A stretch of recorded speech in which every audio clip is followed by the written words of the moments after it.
Hey guys, what's up? It's me, Thomas. Today we're back here with Extra History. Today we're heading down over to hometown here with some U.S. history. We got the shot heard around the world.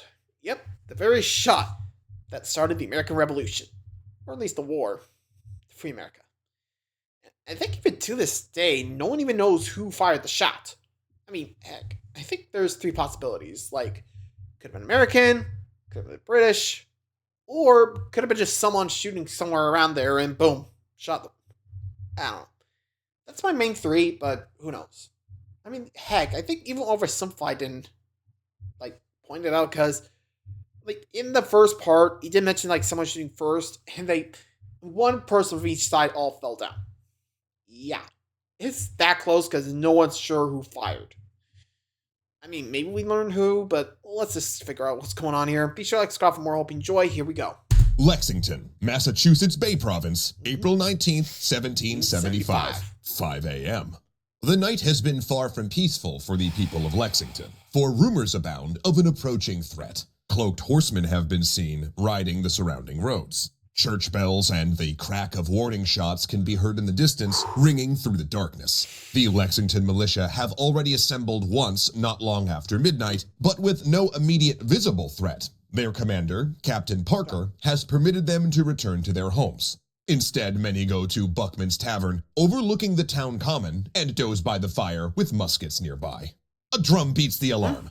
Militiamen scramble to form up on the common as the threat finally appears. British light infantry, the king's soldiers, clad in their red jackets, and come to enforce obedience. And what happened next remains seared onto the American psyche. However, accounts of it will include a host of half-truths, misconceptions, and perhaps just a few lies. All of which leave a single burning mystery. One we will judge today in our animated courtroom. Who pulled the trigger that sparked the Revolutionary War? Who fired the shot heard round the world? It's right stuff. Nice. Alright, this should be fun. Thanks so much to Belroy for helping to put this American animated history episode in the bag. Today, extra historians, we're calling you up for jury duty. For the court of history has been convened, and over the course of this sitting, we're going to hear from two separate groups. In the left gallery, the prosecution, the Lexington militia, and in the right gallery, the defendants, the British Army. Okay, order! In the court! I've always wanted to say that. The accusation in question that the British fired first and the militia were peacefully dispersing when they were attacked. And over the course of this trial, perhaps we'll be able to build a clearer picture of who actually fired that famous shot. So with the preamble out of the way, this court is now in session. By April 1775, the province of Massachusetts Bay was a British colony in name only. Before a shot was fired, American revolutionaries had successfully seized control of the militia, the local courts, and the legislature, confining royal authority to the port of Boston. British efforts to disarm the colonial militias were ongoing. The last attempt, starting late on the night of April 18th, involved a force of 700 elite British grenadiers and light infantrymen conducting a secret night march from Boston to the town of Concord, where they intended to destroy militia supplies and apprehend revolutionary leaders. Though that column didn't get far before the alarm went out, aided in part by the patriot propagandist Paul Revere, but that is a tale for another day. But what's important here is by the time the regulars reached Lexington on the road to Concord, the local militia were expecting them. 3 British light companies confronted Captain Parker's militiamen on the common, and the following points are agreed upon by all our eyewitnesses here today. Article 1, that the regulars fired upon the militia, though whether they fired first is disputed. Article 2, that the regulars charged the militia with bayonets. Article 3, that 8 militiamen were either immediately killed or mortally wounded. And Article 4, that the surviving militiamen scattered and the British resumed their march to Concord. That much is fact, the rest is for us to determine. In the Okay, so basically, after the shot, the British basically fired on them, killed or wounded 8 that would eventually die, and then the militia were out of there. So that's what we got. So now the big question is, who fired first? I mean, I'm not sure who actually got hit, or maybe it was just a warning shot, and they were like, they're firing, fire back! Or something, I don't know. Anyway, let's see if there's anything else. Aftermath of the killings at Lexington and the fighting that raged elsewhere that day, the Revolutionary Congress sought to get its own facts straight. It was, of course, acutely aware of the propaganda value of what had just happened. So within days, courts were convening to take depositions from eyewitnesses to the day's bloodshed, some of which will be recounted here in our animated court by some of our lovely creator friends to protect those giving said depositions, but mostly because it's fun and the original givers are all dead by now. Those colonial accounts all agree that the militia were not out seeking bloodshed. In fact, they were starting to disperse when they were fired upon by the British and offered no resistance. Or so says the prosecution's first witness, Captain John Parker. He states that upon the approach of the regulars, I immediately ordered our militia to disperse and not to fire. Immediately said troops made their appearance and rushed furiously, fired upon and killed 8 of our party without receiving any provocation therefore from us. Other accounts state the British officers actively ordered their men to fire. Calling militia witness number 2, militiaman John Robbins, he describes one British officer shouting, "Throw down your arms, ye villains, ye rebels." Robbins swears that the militia were dispersing when the officer ordered their men, saying, "Fire, by God, fire." Witness 3, Elijah Sanderson, recalls, I heard one of the regulars, whom I took to be an officer, say, "Damn them, we will have them." And immediately the regulars shouted aloud, ran, and fired on the Lexington Company. 8 of the Lexington Company were killed while they were dispersing. Witness 4, Sergeant William Monroe swore that his fellow militiamen on parade had began to disperse when the regulars fired on the company before a gun was fired by any of our company on them, and continued their fire until we had all made our escape. There is a further affidavit from multiple militiamen claiming it was the officers themselves who not only encouraged their men to fire, but who actually shot first with their pistols. Even more damning is the fact that several British soldiers captured later that day back the militia claims. Witness 5, Private John Bateman of the 52nd Regiment admits, I heard the word of command given to the troops to fire, and some of said troops did fire. Well, there you have it, Zoe. It seems like the case is pretty open and shut. The Lexington militia were peacefully dispersing when they were violently attacked by the regulars. Hold it. Oh, right. Sorry, I knew I was forgetting something. Man, justice is complicated. Okay. Yeah, true. Not to mention biases, you know. I mean, hence, you gotta make sure you get all the facts. I mean, considering that some of the militia were actually saying, yeah, okay, we fired, or at least the commanders fired, which, I don't know. I mean, maybe, but I think it depends on who the commanders were.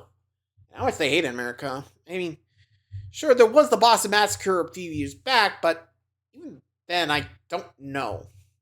I mean, heck, I think I remember there was like some history or like something that someone said fire, but they're not sure who. So I think you can see the similarities there. So, anyway, let's see what the defense has to say. Let's hear from the defense. Now, it's worth noting that the militiamen whose accounts have been used for testimony so far have certainly gotten their stories straight before coming to the stand. These accounts were carefully collected and curated by the Revolutionary Provincial Congress, and they almost all emphasize the points Congress wants to make. The militia were dispersing, the redcoats fired first, the militia did not try to resist. This was with good reason. The revolutionaries knew the British Army would be sending its own report to London and were determined to beat them to the punch. The militia depositions were collected, bundled up, and dispatched across the Atlantic on the fastest ship the revolutionaries could get their hands on. The gambit worked, and it was Congress's account, not that of British soldiers, that reached King George, Parliament, and the London press first, causing outrage. But what of the regulars involved in the carnage on the Common? Unlike the efforts of Congress, there was no attempt at collecting a formal set of eyewitnesses at the time, but we can try to do our best now. Calling our first government witness, the commander of the regulars on Lexington Common, Major John Pitcairn. I instantly called to the soldiers not to fire, but surround and disarm them. And after several repetitions of those positive orders to the men not to fire, some of the rebels who had jumped over the wall fired 4 or 5 shots at the soldiers, which wounded the man, and at the same time, several shots were fired from a meeting house on our left. Indeed, a light infantryman from the 10th Regiment did suffer a minor injury. An officer of the 10th Regiment and our second British witness, Ensign Jeremy Lister, corroborates this. Major Pitcairn called them to disperse. They gave us a fire, then ran off to get behind a wall. We had one man wounded of our company, in the leg. His name was Johnson. Our third government witness is the commander of the British expedition himself, Lieutenant Colonel Francis Smith. He swears that only one of the militia fired before he went off, and 3 or 4 more jumped over a wall and fired from behind it among the soldiers, on which the troops returned it. Other British soldiers agree that the of officers were calling on their men not to fire as they advanced, and that one or a few militiamen first shot at the regulars from a wall or nearby buildings. Some, such as Lieutenant Frederick McKinsey, admit, shots were immediately fired, but from which side could not be ascertained, each party imputing it to the other. Also, regardless of who took the initial shot on the common, it may not actually have been the first fired in anger that day. Often overlooked is the account of British Lieutenant William Sutherland. He recalled that while the column was still approaching Lexington, a fellow from the corner of the road on the right hand cocked his piece at me, burnt priming. We still went on further when 3 shots were fired at us, which we did not return. And this is sacred truth as I hope for mercy. These 3 shots were fired from the corner of a large house. He was referring to Buckman's Tavern. Yeah. This claim is backed up by an anonymous witness, a British regular who tells us that we came near a village called Lexington, where, through a bush on one side of the road, a country fellow fired a gun on some of the light infantry.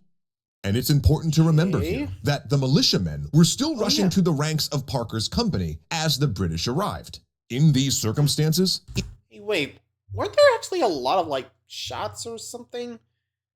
I think I remember they mentioned something like that in the midst of the drums. So, basically the fighting was on.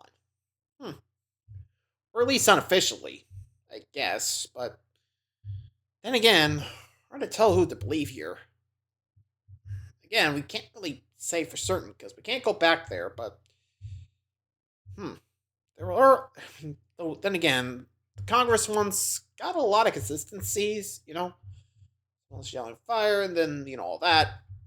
And the British is kind of all over the place, by the wall, behind the building, behind the bush, all that. But again, it really shows how much tension's going on in this era, Anyway. It isn't hard to believe that neither the militia company on the green or the redcoats opposite actually fired first, but that possibly the initial shot came from one or a few men observing the confrontation from the surrounding walls, hedges, and buildings. There the case rests. Court will now deliberate in recess for, wait, how long? 50 years later.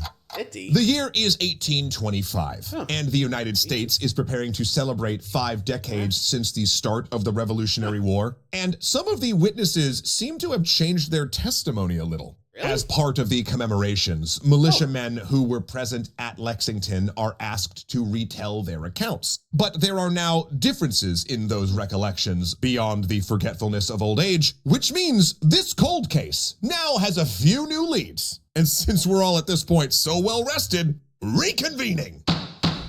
Recalling witness 3, Elijah Sanderson. In 1825, he remembers seeing a fellow militiaman, Solomon Brown, firing at the British from behind a wall of a cow yard near Buckman's Tavern. He fired into a solid column of them and then retreated.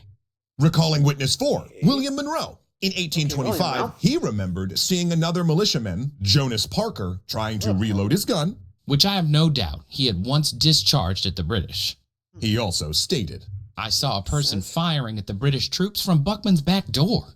This cross-references with original government witnesses, such as Lieutenant William Sutherland, who remembers shots coming from Buckman's Tavern, and with further comments from the prosecution's witness 3. I saw blood where the column of the British had stood when Solomon Brown fired at them.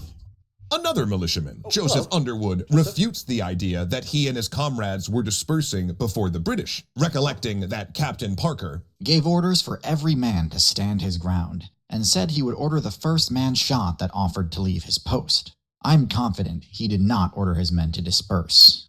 Similarly, another prosecution witness, militiaman Ebenezer Monroe, stated, I perfectly well recollect of taking aim at the regulars. I'm confident that it was the determination of most of our company, in case they were fired upon, to return fire. I did not hear Captain Parker's orders to his company to disperse. This isn't to say that Yeah, no even in kidding. 1825, any of the militiamen claimed to have actually fired first. They did, however, paint a very different picture compared to their earlier accounts. No longer were they innocents attacked in the act of dispersing, but now patriots, defiantly standing their ground and fighting back. The change is understandable. I mean, who wouldn't want to carve out their place in the story of their nation's founding? This was doubly so because Lexington was locked in a fierce dispute with the neighboring township of Concord over where the first American shot had been fired. The citizens of Concord were claiming it had been at their North Bridge, a fact immortalized by poet Ralph Waldo Emerson, who coined the famous phrase this episode is named after. The shot heard round the world. Not for the skirmish at Lexington, but for the one that had taken place later that day at Concord. This annoyed the good people of Lexington. Town pride was at stake. It was time to set the record straight once and for all. Thus, accounts of flight turned into ones of defiance. And so, netizens of the jury, it's time for you all to make your decision. Tell us in the comments, or on Blue Sky if you're watching on Nebula, thank you very much, who you think is in the right here. Just remember that all history is defined by perception and altered by the fallibility of human memory. I mean, think back to any experience you have that involved shock or stress. Consider how many exact details of that you're able to recall over the course of the years and how they might differ from the accounts of others. Plus, we may never know who fired the first shot at Lexington, not just because of the passage of time, but because amidst the smoke and confusion, the very person responsible might not have even been certain he was the one who fired that shot. So in the end, this is a story of conflicting testimonies, pride and recriminations, and unanswered questions. And those, my friends, are simply the realities of studying the past. And with that, court adjourned. True. I mean, let's be real, because you're not really sure where you can go with it, but honestly, it's pretty nuts. Like, sure, I could definitely see, like, in the beginning, like, you know, the start of the war, they're not sure they want to fight for independence. I mean, heck, they actually wanted just equal rights. But once the independence thing came around and they got their own ideas, then the change from, like, you know, hey, we're trying to play nice to, yeah, we were fighting for our independence then. Which, yeah, it really goes to show you how viewpoints can change in history. You know? Which, yeah, you can definitely see with the testimonies you get and how it changed in the past. I mean, fair, you can do that, but I don't know. Obscures the truth, which I guess at this rate, we'll never find out. But what do you guys think? Do you think it matters, or do you have any ideas who it could have been? Who knows? Anywho, thanks for watching, guys. See ya.